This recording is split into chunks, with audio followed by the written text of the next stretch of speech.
Guys, welcome back to Up Mobile Investing. This time, I even figured out how to flip the camera the right way. So guys, as the picture promised, I'm going to show you a way to beat the S&P 500 with only a 2-fund portfolio. Something that could be set up in an automated fashion. Something that could be set up on a platform like M1 Finance, where you're able to create a pie and put in an asset allocation, as well as set up automatic deposits when you get paid that will fund your portfolio proportionally, and then with a simple rebalance button that will allow you to buy the underweight portions of your portfolio, depending on how you set it up, guys. So that's awesome. So start an M1 Finance investment account with $100 with my link below, and the company literally gives both of us $30.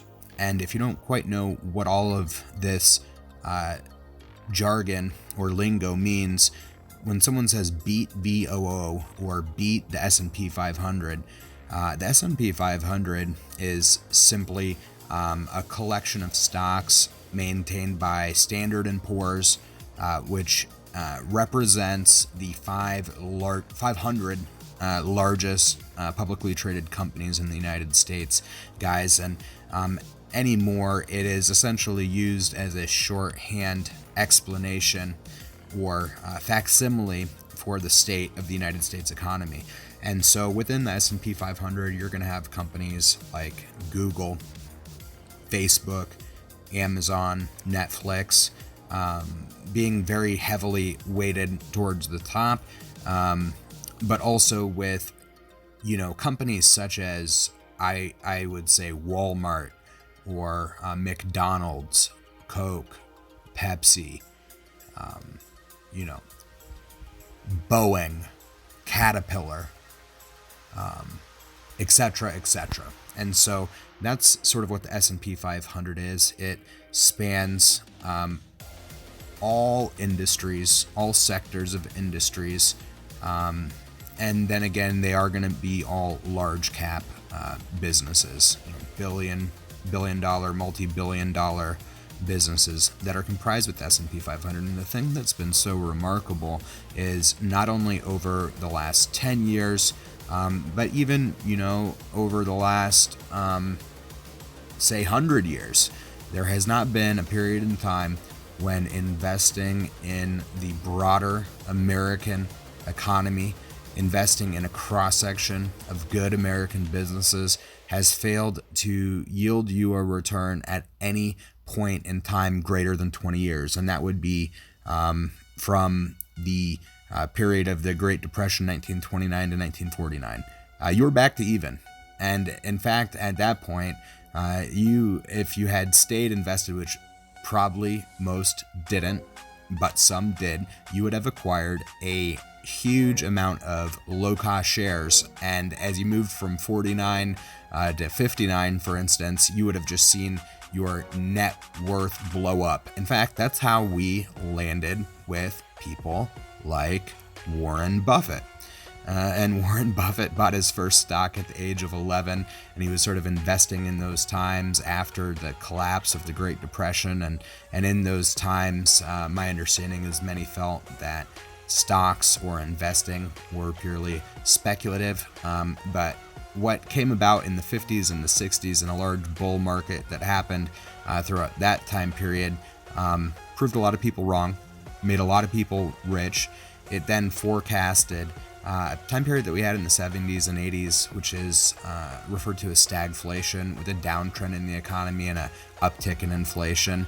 But barring that, going into the 80s and 90s, there was another great period of growth for the S&P 500, with a bit of a lost decade with the dot-com crash in 2000, maybe until 2008. But really, guys, ever since then, about 2010, 11, and on here for the last 10 plus dozen years, we've been on an outrageous bull market in the United States.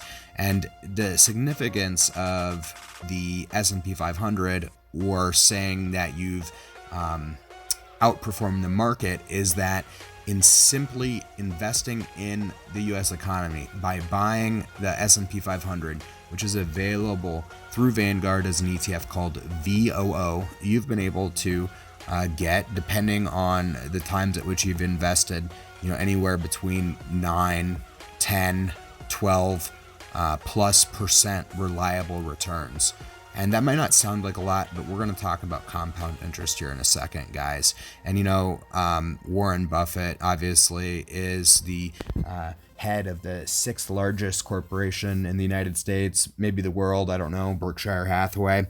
And what he's able to do is he's able to navigate drawdowns to an extent for some of his very wealthy clients. In some years he beats the market, in other years he doesn't. And a lot of humility in the 6th richest man in the world to say, I don't recommend my own company. I just recommend that most people pick the S&P 500 and buy a simple index fund. And in fact, that's what he's bequeathed to his wife in the unfortunate event that he may pass from us here at a point in the future. And so, guys, that's all pretty interesting. So to say or to claim that I can beat the S&P 500 with a simple 2-fund strategy, when it's known, and Warren Buffett, bemoans it often. He says, watch out for slick Wall Street hedge fund managers. Something like 80 or 90% of them over a period of time fail to outperform the S&P 500. In fact, there's a famous account of him winning a bet with a hedge fund type, a 10-year wager, where that hedge fund manager beat the S&P 500 a few years in a row, but more years than not he failed, and Warren made a cool $1 million that I don't know, he probably invested in charity or buried in a mayonnaise jar behind his house. Not that he needed it, but it proved a good point. And guys, that's why I have something really exciting to offer here. So we're going to get started on Portfolio Visualizer, and we'll go all the way back to 85. We'll keep on going to 2021, including year to date is yes. Start with 10,000. Cash flows, yes. Contribution amount, okay, $1,000. Inflation adjusted, yes. Contribution frequency, annually. Annual rebalancing as well. Dividend reinvestment, yes. Display income, yes. Benchmark, Vanguard 500 Investor Index. That would be the S&P. And we're going to start, guys, with VTI.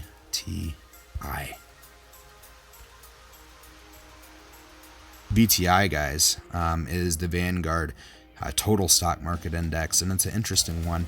VTI is very similar to VOO in the sense that it contains about 96% of the S&P 500, but in the remaining 4% is a collection of primarily, in the case of about 3 or 4% mid-cap stocks, and then in the range of about 1 or 2% approximately small capitalization stocks. And so really it's just like a glass of whiskey with an ice cube in it, but it really is the genuine article. It's quite similar to the S&P 500. So we're going to lock that in at 70% of a portfolio allocation. Now, guys, next I'm going to do something interesting here that I haven't seen a lot of people do, and I don't know if this was a strategy that someone was to partake in, it could produce some quite handsome results. So guys, when I've added in VXF, that's also going to be another Vanguard fund, and Vanguard is a fund, an investment company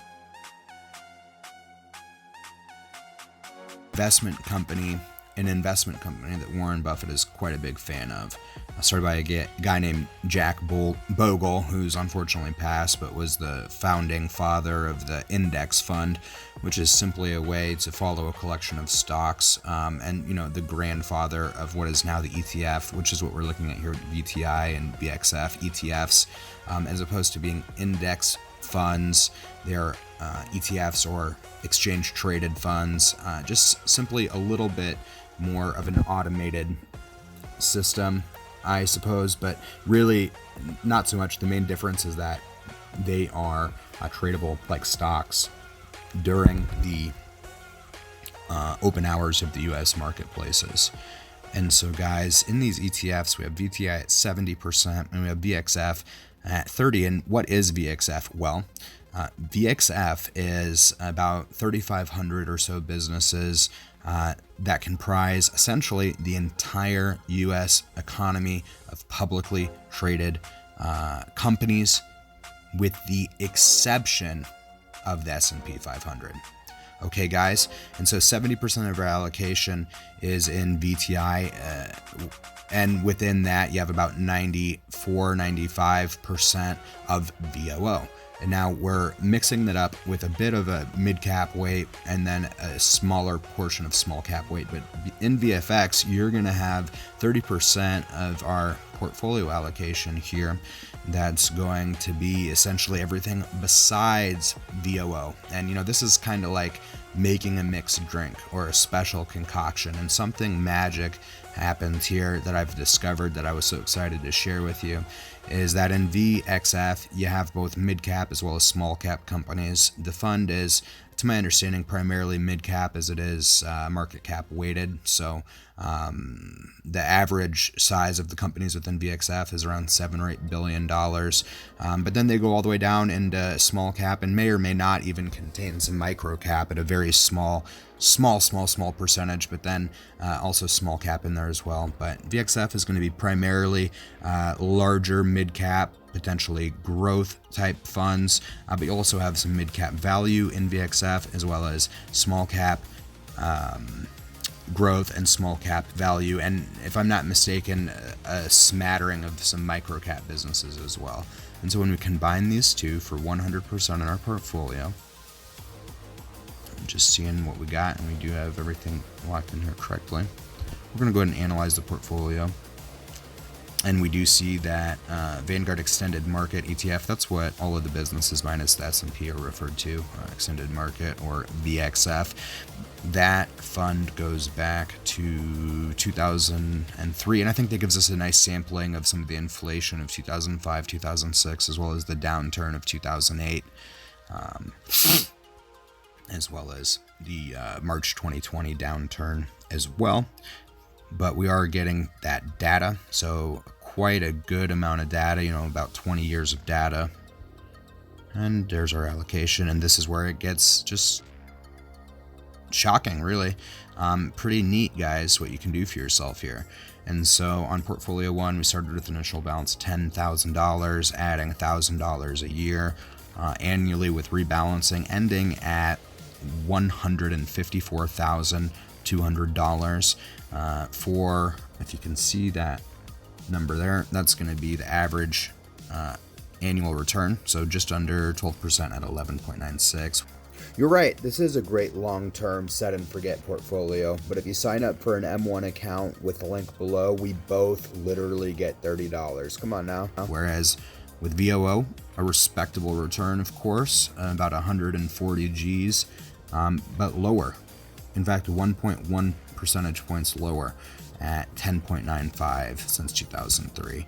And both of those are great numbers. How much does 1.1% matter? Well, it actually kind of matters a lot when you're discussing things such as compound interest.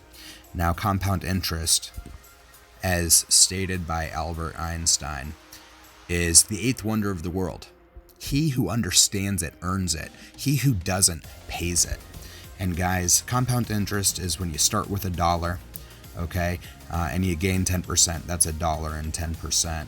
But the magic of it isn't that it's $1 and 10%, and next year it's $1.20. No, $1 and 10% times 10% is some amount more than $1.20, and that's sort of the magic of compounding interest here, guys. So we're just gonna take a peek, and we had, what did I say? 11.96.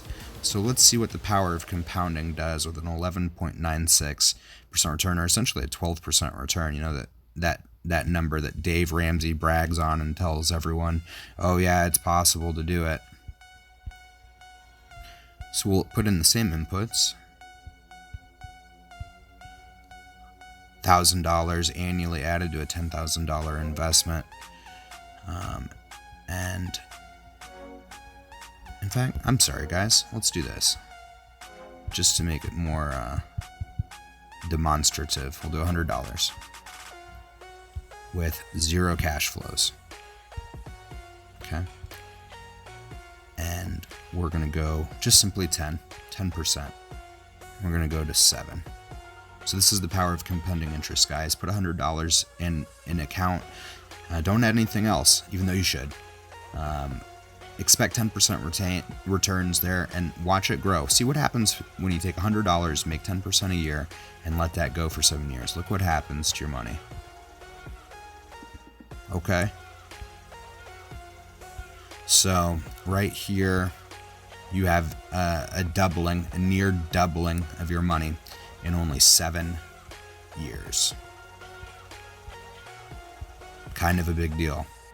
So it goes to 8.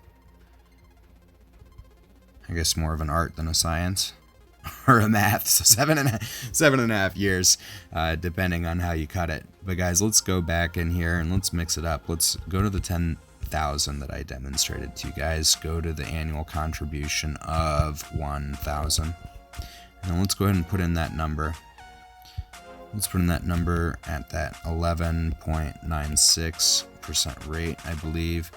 And we'll go to 7. In fact, I'm sorry guys, we'll go to 6. Let's go to 6 and see what happens now.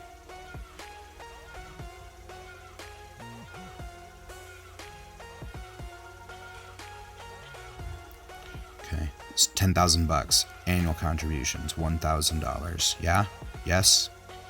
6 years to grow at almost 12% compound interest. Starting with 10,000, show me the money. Okay. So $10,000, $1,000 annual contribution. Let's make it cleaner. $10,000 annual, 0 contributions, 6 years, okay? 12% returns. And guys, we've doubled our money. We've gone from $10,000 without making any additional investments, which you should. And in only 6 years, with our 11.96% return, which is what is back tested for that 70-30 split VTI and VXF, we're seeing a doubling of money in about 6.5 years. Why don't you do yourself a favor and download the link below for the M1 Finance app. When you fund it with $100 for my link, we both get paid out $30, man. You could go pay someone a lot more money for poorer returns than that. I'm not even going to charge you. I just want you to like my video and subscribe to the channel, right?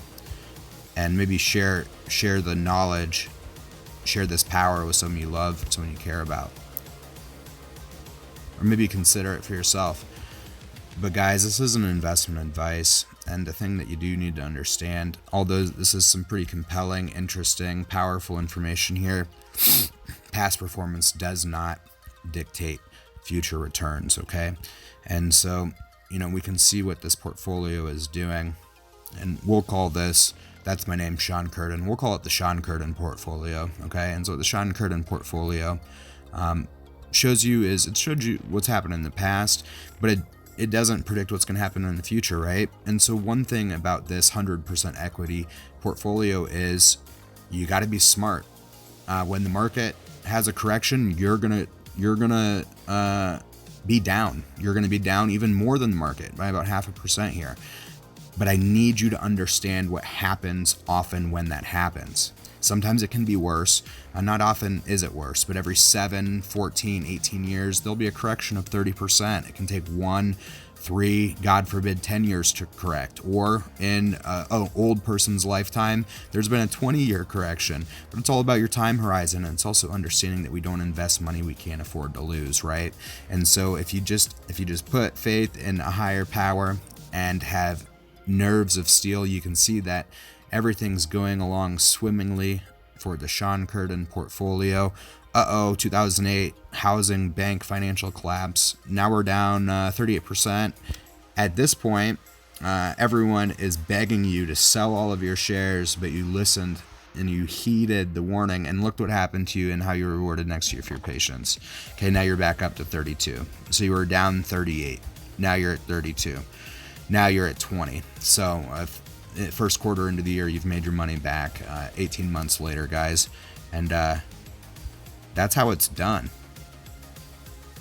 So I hope you appreciated and enjoyed the video. If you have any questions, leave them below. Most importantly, interact with my new channel. Spread the good word. Let me know if you have any questions. Thanks for your time and your attention. I hope you have a good day. Bye now.